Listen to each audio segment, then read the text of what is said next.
Cette vidéo vous est présentée par la boutique lilojeu.ca, un service personnalisé par une équipe de passionnés d'ici.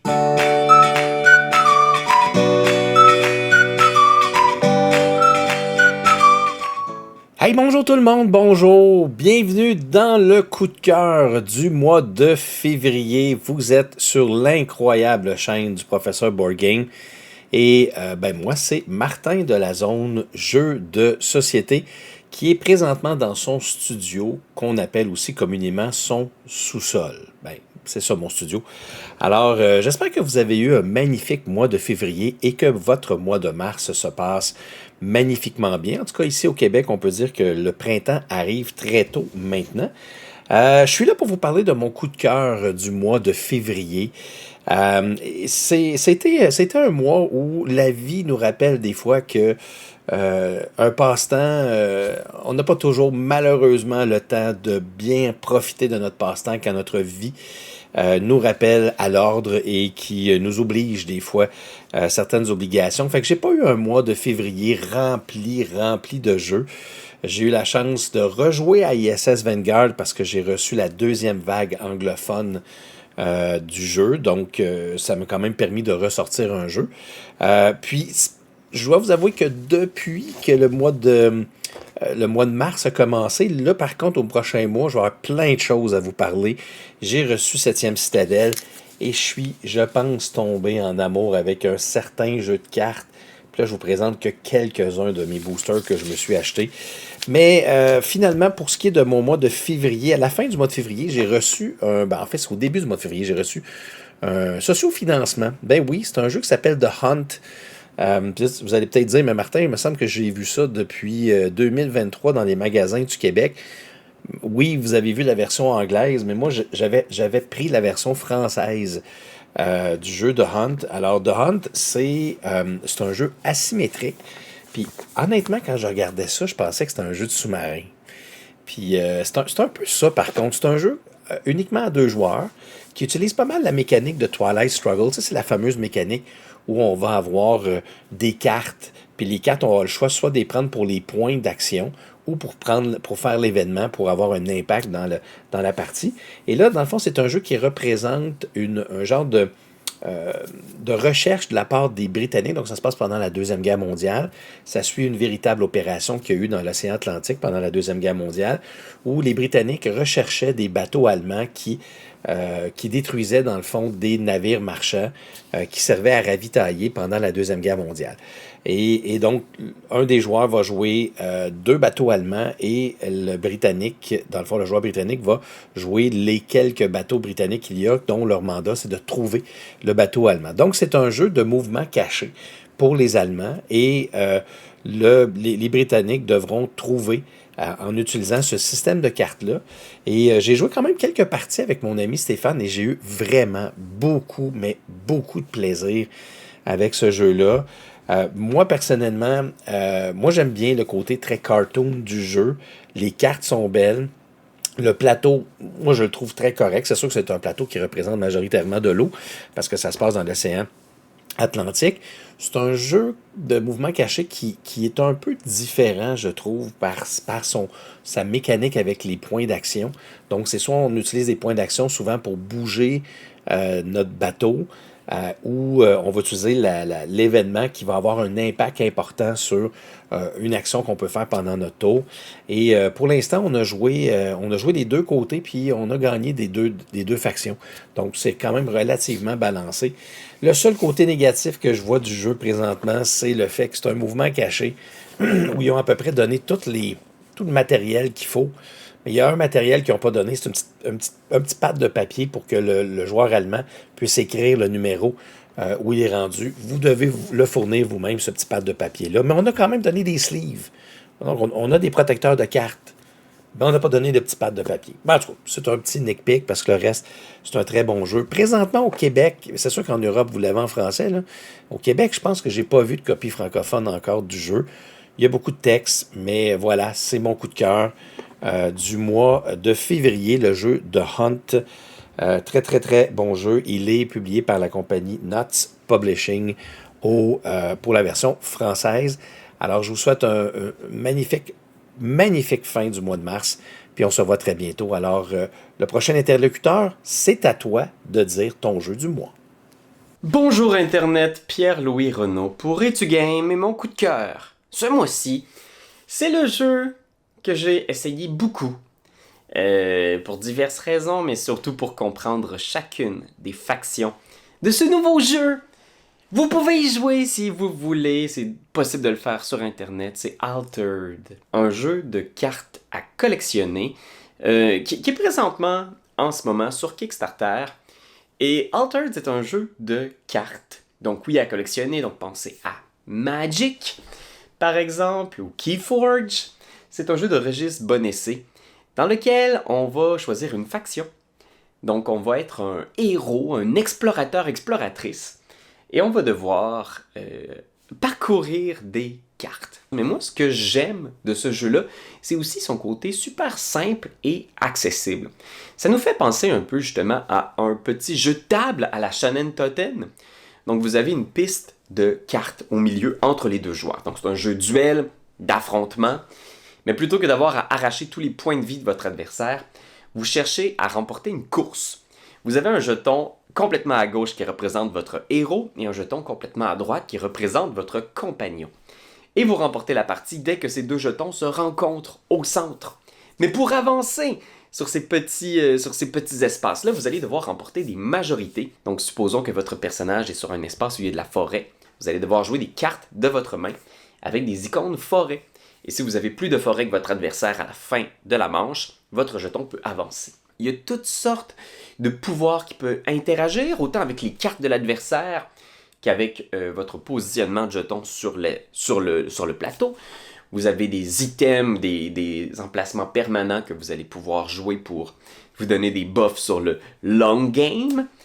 J'aime beaucoup la personnalité des héros aussi. J'ai joué les 6 decks de départ et chaque deck, chaque héros a vraiment une twist unique. On n'est pas dans quelque chose d'aussi spectaculaire que Magic. Pour l'instant, je trouve que les effets sont assez conservateurs, mais je vois beaucoup de potentiel. Fait que pour tous ces éléments-là, moi je pense que Altered vaut la peine d'être essayé. Pour l'instant, il était sur Board Game Arena, mais je pense que la gang de Altered veut vraiment que le jeu soit essayé, parce qu'ils pensent qu'ils ont un assez bon produit en main pour que vous ayez simplement à l'essayer pour être convaincu si c'est votre genre ou pas. Fait que voilà, moi je vous suggère fortement de l'essayer. C'était mon coup de cœur, Altered. Notre coup de cœur du dernier mois va à Lorcana. C'est un jeu avec des cartes à collectionner, un peu dans le même genre que Pokémon ou les cartes Magic. Ici, c'est un jeu qui est conçu principalement pour 2 joueurs, mais il joue super bien de 2 à 4 joueurs et même plus, c'est juste un peu plus long. C'est un jeu qui est un peu moins confrontation qu'un jeu comme Magic. Donc, on va essayer de faire des points aussi, mais c'est quand même un jeu qu'on peut attaquer beaucoup les autres joueurs. Comme je disais, c'est un jeu de cartes à collectionner. Fait un jeu, on peut s'acheter des decks de départ pour commencer à construire notre deck et après ça, avoir plein de boosters pour le modifier. Les règles sont quand même assez faciles pour construire le deck. On peut avoir au moins 60 cartes. On peut juste avoir 2 types de 2 couleurs différentes de cartes. On peut avoir plus que 4 exemplaires. On peut essayer plusieurs combinaisons pour avoir un deck qui est super efficace. C'est un jeu qui est super fluide, quand même vraiment facile à prendre en main.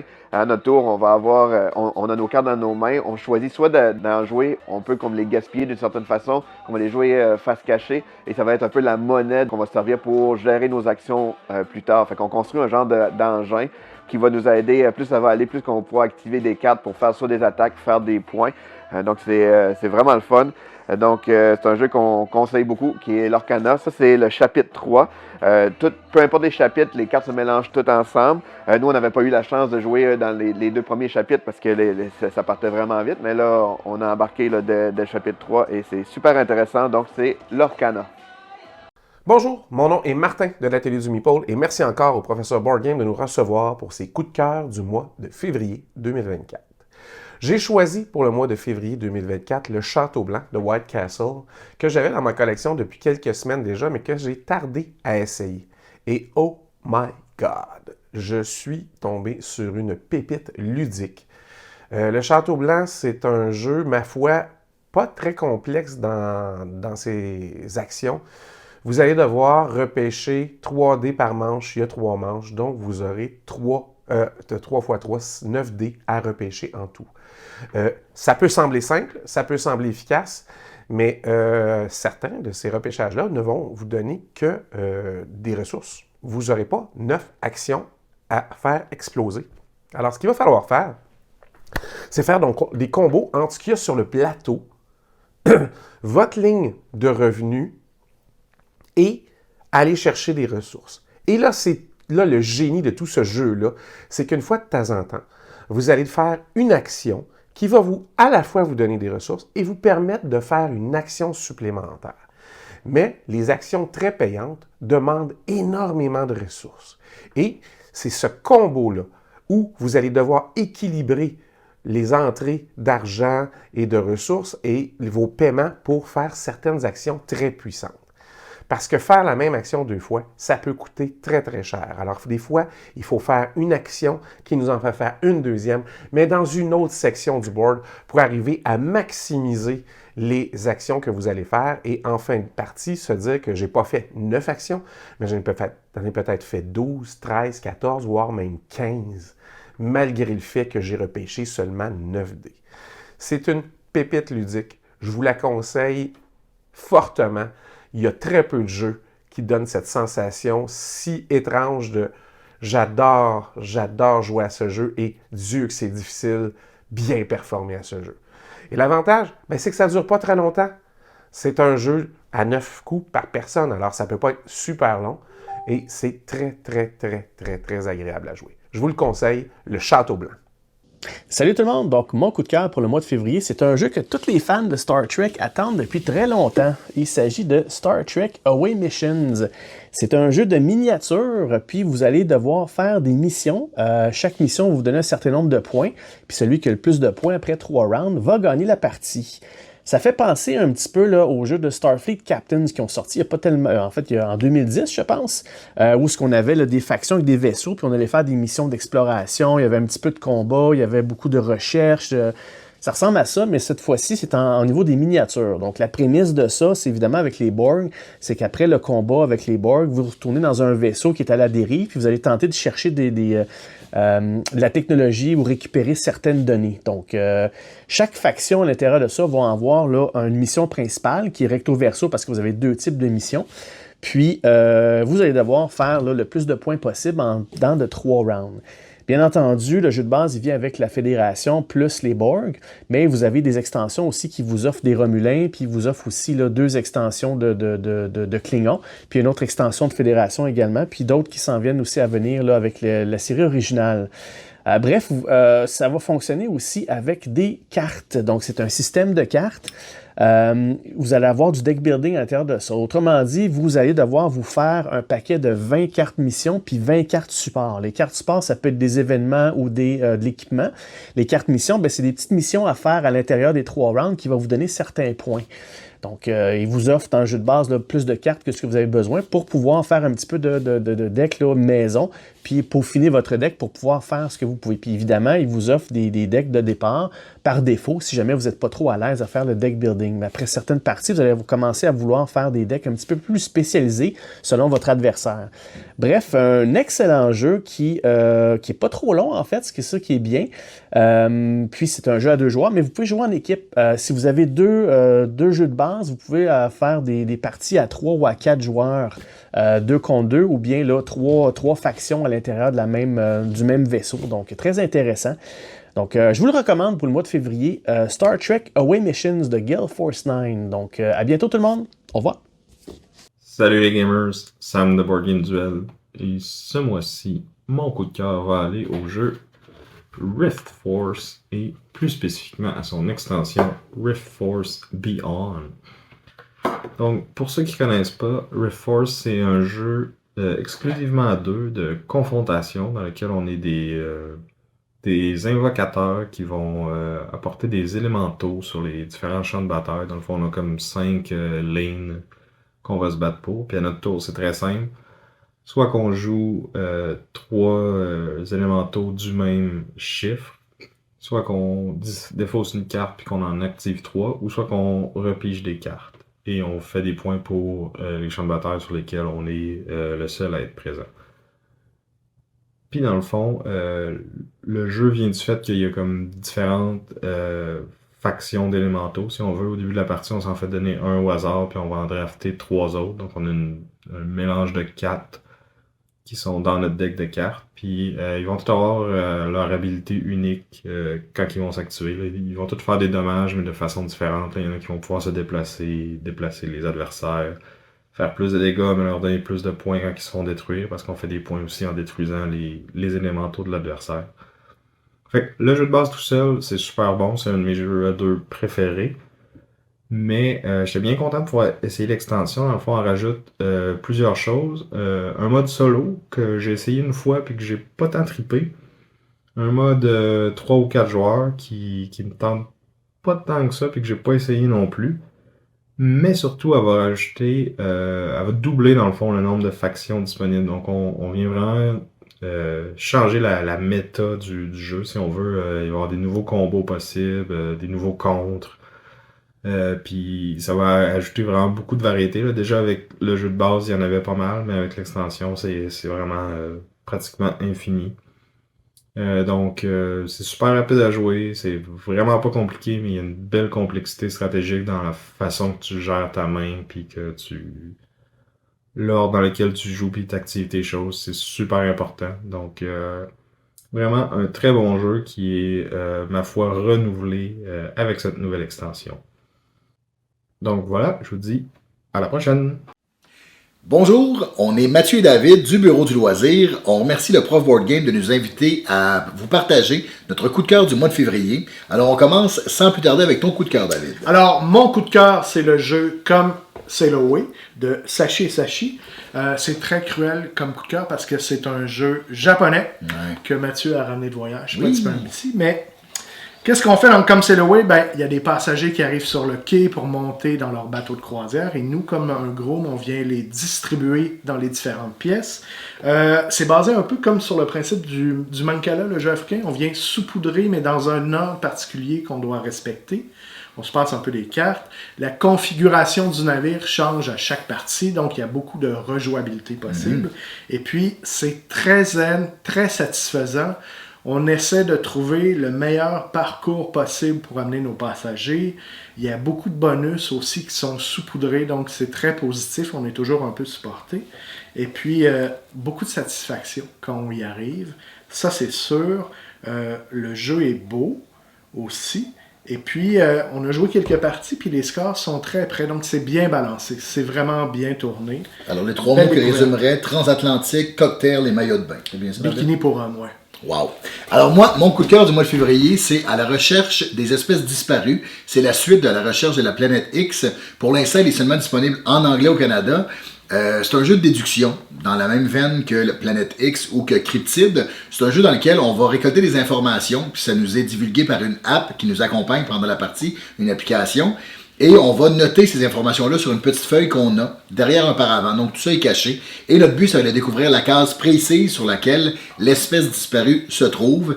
Et les espèces disparues ont comme toutes des caractéristiques différentes. Et à chaque partie, on va choisir une espèce disparue différente. Donc, beaucoup de rejouabilité là aussi. C'est un jeu qui fait éprouver un très grand sentiment d'accomplissement quand tu y arrives. Tu as le goût d'en faire un statut Facebook, de le partager à tes proches. C'est super. Et dis-moi, Mathieu, quand tu trouves finalement la fameuse espèce disparue, est-ce que tu peux la manger?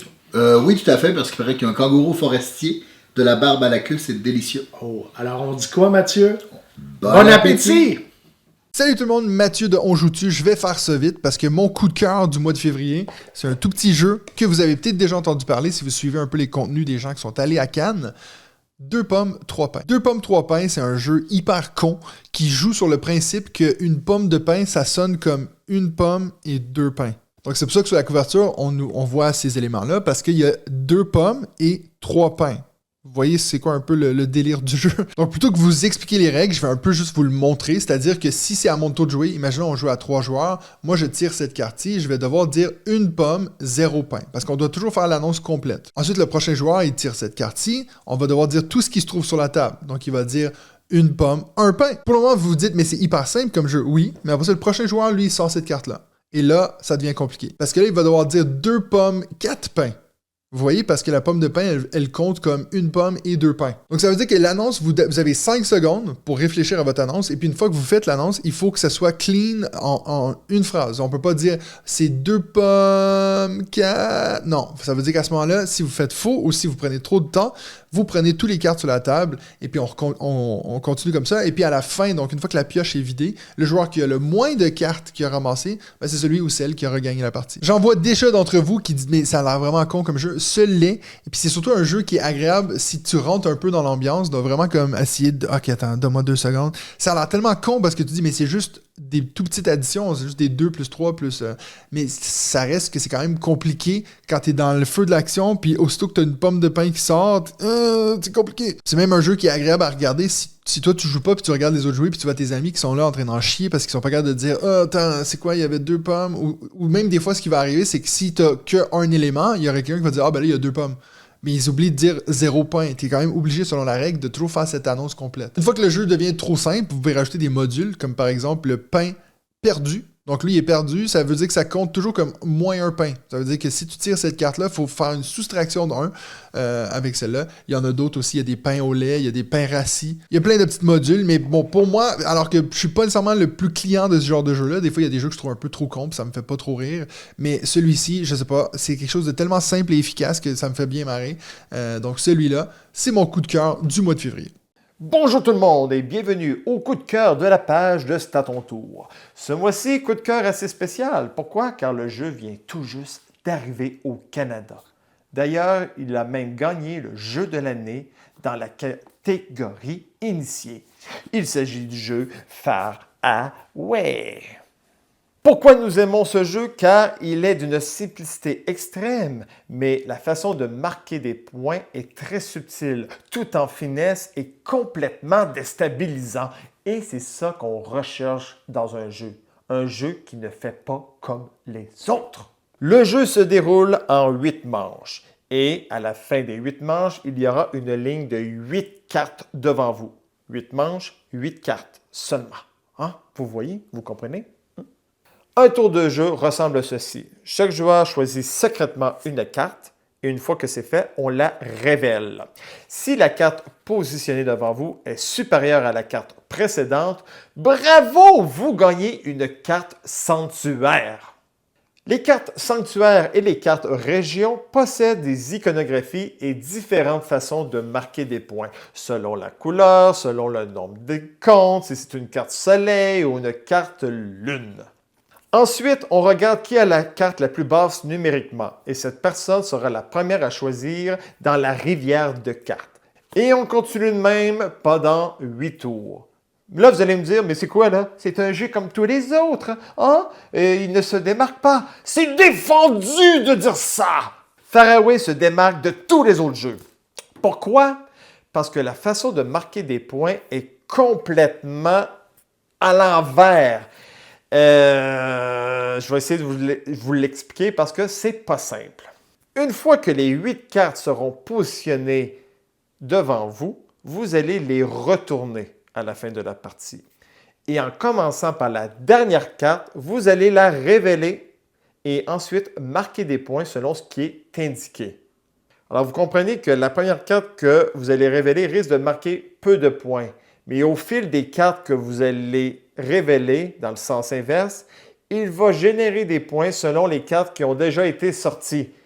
Alors, vous comprenez que si vous voulez générer des points selon un système d'iconographie, il va falloir bien penser à vos cartes que vous allez positionner au début, car ça aura un impact à la fin. Mais la fin va devenir le début pour générer des points. Vous comprenez que le début a une importance sur la fin, mais la fin aussi du début. Et hop! Je vous le garantis, votre première partie risque d'être très déstabilisant. Et je vous garantis aussi que vous allez vouloir y rejouer. Si vous cherchez quelque chose de différent, et il a quand même gagné le jeu de l'année. Alors, c'était notre coup de cœur de ce mois-ci, Far Away. Bonjour chers amis joueurs, ici LP, bienvenue pour ce petit coup de cœur du mois de février 2023, pas d'éclairage, stock de base.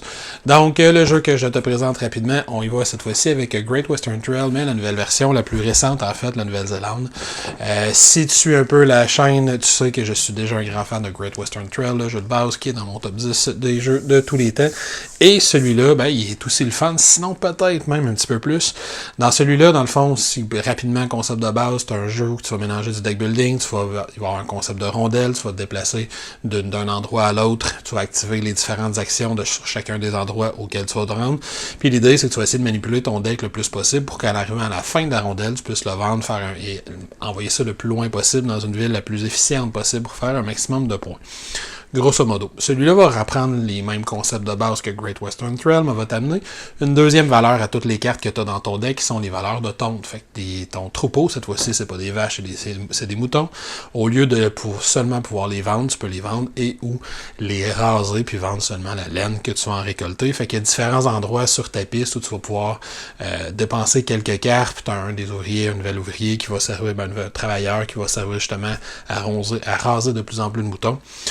Qui va te permettre de défausser des cartes puis aller chercher de l'argent. Il va y avoir deux types de villes auxquelles tu peux vendre tes troupeaux. Il y a les villes où tu vends ton troupeau en tant que tel. Il y a les villes où tu peux vendre ta laine. On rajoute toute une deuxième partie au plateau avec un bateau qui se promène de lieu en lieu, qui va te débloquer des nouveaux endroits où tu peux envoyer tes troupeaux et ou ta laine selon et qui va te débloquer différents bonus. Ça ressemble un petit peu à l'extension quelque chose of the North, Rails of the North de la première version de Great Western Trail. Fait que bref, peut-être un poil, pour ceux qui l'ont pas encore essayé, peut-être un poil plus complexe que Great Western Trail. Je pense qu'il est quand même accessible pour des joueurs expérimentés dès une première partie.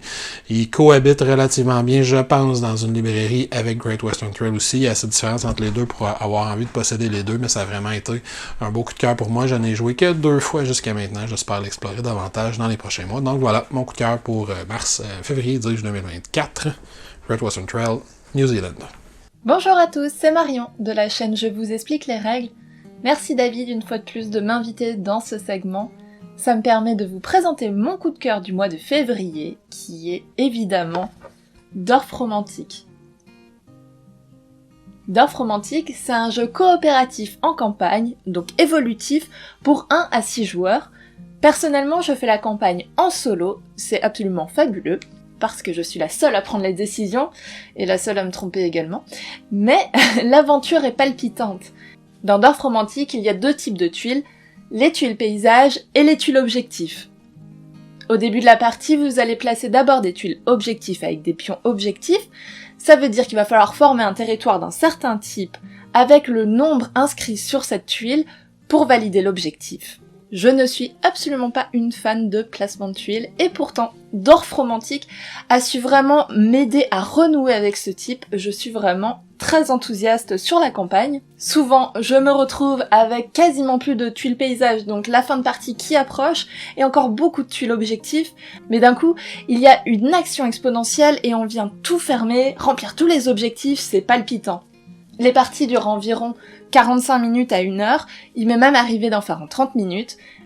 Au fur et à mesure de la campagne, vous allez débloquer certains objectifs, et ça va vous aider à marquer de plus en plus de points. C'est super satisfaisant. Il n'y a rien de compliqué dans Dorf Romantique, vous avez juste à poser vos tuiles, faire vos territoires, et marquer un maximum de points. Il avait fait beaucoup de bruit à sa sortie en Europe, j'avais extrêmement hâte de l'essayer, même si, théoriquement, ce n'est absolument pas mon style de jeu, mais je ne suis fermée à rien, et j'aime bien essayer des nouvelles choses. Donc que ce soit en solo, en duo ou en famille, puisqu'il peut se jouer jusqu'à 6, Dorf Romantique c'est vraiment quelque chose, il faut vraiment l'essayer. Il y a à la fois rien de compliqué, mais des décisions à prendre déchirantes, qui vont peut-être vous aider pour la suite de la partie, ou alors complètement vous handicaper. Vous l'aurez donc compris, si vous avez l'occasion, moi je vous encourage vraiment à essayer Dorf Romantique. Salut les gamers, mon nom c'est Jean-Louis, de la communauté du professeur Board Game. D'ailleurs, je remercie David de me permettre de vous présenter mon coup de cœur du mois de février, qui est un jeu tiré d'une de mes séries de science-fiction préférées, c'est-à-dire Firefly. Alors, c'est quoi Firefly? C'est un certain nombre de missions, il y en a une 40aine dans la boîte, à résoudre en premier quand le cas multijoueur ou avant la fin d'un timer quand on est en solo. Pour résoudre ces missions, on va avoir un vaisseau et un équipage qu'on va recruter au début et 2 actions par tour. Alors, 2 actions parmi 4. Alors ces 4 actions possibles, ça va être aller rencontrer sur certaines planètes des trafiquants ou des politiciens corrompus ou autres, qui vont nous donner des jobs plus ou moins légaux ou plus ou moins immoraux. Et ce qui nous mène à la deuxième action qui va être de exécuter ces jobs donc à certaines places. Donc ici par exemple c'est à 2 places différentes, une place pour faire le pick-up et une place pour faire le deliver. Ça nous fera donc une action à une place, une autre action à une deuxième place pour pouvoir résoudre cette job. La troisième action, c'est évidemment de déplacer son vaisseau entre les planètes, avec la possibilité de faire des rencontres plus ou moins bonnes, soit d'avoir des bris d'équipement du vaisseau, ou de rencontrer l'Alliance, qui est une espèce de police qui vérifie si vous êtes légal ou pas, ou de rencontrer, comme dans la série, les Reavers, qui sont des espèces de mutants mystérieux, plus ou moins cannibales. Et la quatrième action, c'est d'aller dans certains comptoirs, comme ici, comme là-bas, Osiris, pour pouvoir recruter des membres d'équipage ou acheter par exemple ici un kit de chirurgie ou embaucher, attendez, c'est encore un membre d'équipage, ou acheter un upgrade de vaisseau par exemple. Alors, qu'est-ce qu'il y a de plaisant dans Firefly? Moi, étant donné que je suis un fan de la série, c'est sûr que, étant donné que le thème est très présent, chaque carte, ce sont des photos qui sont tirées de la série. Donc pour moi, c'est sûr que c'était un vrai coup de cœur là-dessus. En plus, le gameplay est vraiment simple et agréable. Il n'est pas du tout répétitif, comme on pourrait en avoir l'impression, étant donné qu'il y a quand même assez peu d'action au final, mais vu le grand nombre de cartes et de possibilités dans un monde comme ça semi-ouvert, il est ce sera pas du tout répétitif, quoi. On va y trouver de la variété quasiment à chaque game. Voilà, merci. Et j'ai oublié, on est lundi. Je passe la parole au suivant pour les coups de cœur et continuez de gamer. Salut les gamers, pour ma part, pour mon coup de cœur du mois de février 2024, j'y vais avec le jeu Les Érudits du Tigre du Sud, le deuxième jeu de cette nouvelle trilogie de Shem Phillips et S.J. McDonald. Je vous dirais que dans tous les jeux qu'ils ont fait ensemble, c'est définitivement le jeu le plus complexe. On est donc dans un jeu expert de type euro avec de la gestion de ressources, du placement de dés, de la gestion de main de cartes, de l'avancement sur des pistes, et on a aussi plusieurs éléments qui sont en commun sur le plateau principal, donc on a une certaine interaction qui va se développer entre les joueurs. Donc c'est un jeu où on va devoir jouer des cartes de notre main qui vont être placées sur des endroits de notre plateau personnel qui vont représenter des actions. Donc il y a 4 actions principales qu'on peut faire. Et ensuite, après avoir joué une carte, on va aller aussi assigner des dés sur cette carte pour donner une puissance à notre action. Donc les chiffres des dés vont avoir une influence. Et on va encore plus loin que ça. Donc les actions vont aussi avoir des demandes en couleurs. Donc on va devoir matcher les couleurs des dés sur nos cartes d'action pour pouvoir faire l'action de telle couleur, pour aller chercher une carte de la bonne couleur ou pouvoir avancer sur la piste correspondante de la bonne couleur. On va avoir des dés des 3 couleurs primaires, donc on va avoir des actions qui sont associées à ces couleurs-là, et en plus, on va avoir des actions qui sont associées aux couleurs secondaires, donc on va pouvoir placer 2 dés de couleur primaire pour les mélanger et faire une action d'une couleur secondaire. Ne vous en faites pas, si comme moi, vous savez vraiment rien dans la roue chromatique puis les transformations de couleurs, vous avez un aide de jeu au verso plutôt du livret d'instruction pour vous rappeler les différentes conversions de couleurs. Ce que j'ai aimé dans le jeu, c'est que c'est un jeu qui nous donne justement beaucoup d'options. Donc, on a beaucoup de choses qu'on peut faire. Il y a différentes façons de faire des points. En gros, on va essayer de traduire des manuscrits dans différentes langues. On va devoir faire des chaînes de traduction de langue pour être capable de le traduire en arabe et éventuellement scorer les conditions de victoire de ce parchemin-là. Donc, les parchemins vont rapporter des points une fois qu'ils sont traduits. Ils vont nous donner aussi une façon de marquer des points. Donc, on va essayer de faire des combos entre ces différentes façons de marquer des points. Et ce qu'on va aller chercher aussi, les autres éléments dans notre plateau de jeu. On peut aller voyager pour amener des parchemins à la maison de la connaissance qui va aussi nous donner des bonus. On peut engager des traducteurs qu'on va pouvoir payer et les placer sur le plateau principal, mais tous les joueurs pourront les utiliser à ce moment-là en les payant. Par contre, si on est le propriétaire, on va recevoir des compensations en argent. Les traducteurs vont aussi finir par prendre leur retraite. Ils vont donc devenir des cartes qu'on va placer en dessous de notre plateau qui vont nous donner des bonus quand on va activer cet emplacement. Fait que, bref, tout est interrelié dans le jeu. Il y a beaucoup d'interactions entre les différentes parties du jeu et il y a beaucoup d'éléments qui sont communs. Donc, les parchemins qui sont disponibles dans la Maison du Savoir sont sur le plateau commun. Les traducteurs disponibles qui appartiennent aux joueurs sont aussi sur le plateau commun.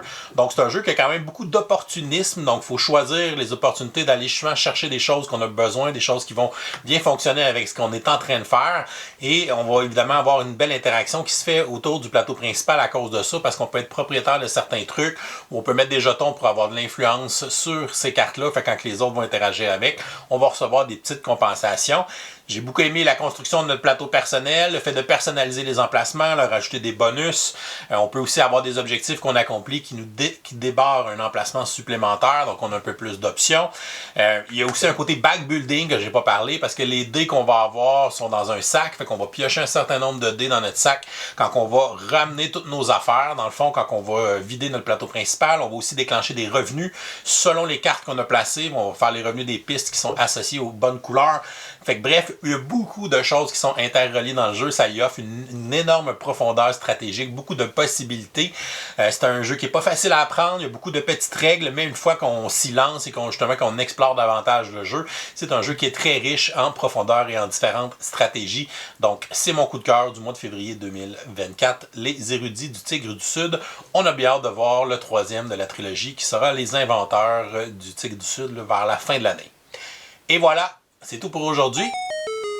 Oh, c'est vrai, on est lundi. On va donc vous donner une question du jour pour participer à un concours du lundi pour le mois de mars 2024, dans lequel vous pourrez gagner un kit de démarrage de Star Wars Unlimited, le nouveau jeu de cartes à collectionner.